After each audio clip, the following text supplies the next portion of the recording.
nauya slogan yekuti 2030 idi anenge ariko aiwa yazokora moto manje nokuti vana kuti Fadzai Mahere auya anobva adzikamisa ZANU-PF tikanzi aiwa regai kuita slogan iyi sandapinda mashoko ataura nokuti bva subscribe like otina on the bell icon nokuti panapa Mahere anoyanyora chiti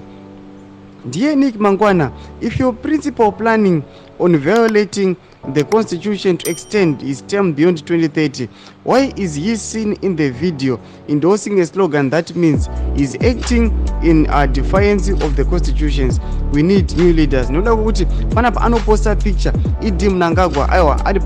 parally aiwa achitaura slogan yekuti 2030 idi anenge aripo nevanhu vake vachitaura the same asi kana papa paperweight aiwa toda kuti idi Mnangagwa anotaura mashoko kuti inini I'm not assuming the vision 2030 kana kuti kuda kuextenda to 2030 achiti aiwa 2028 ndinenge ndaresigna saka zvinhu zviri kucontradicta kuti idi Mnangagwa anenge achiramba achiti aiwa ndama ambitions ekurula mu-third term asi kana papa marallies vanenge vachifamba achiti 2030 idi anenge aripo vachiti hazvisi kumeka sense its Nick Mangwana. Zviputidzei mafungiro enyu munoti kudii pamusoro penhau aiwa yeZANU-PF ichiita zvinhu zvinoconfusa vanhu zvinoconfusa macitizens. Zviputidzei mafungiro enyu pinai mucomment section medu musanga no subscribe kulike chinotina on the bell icon.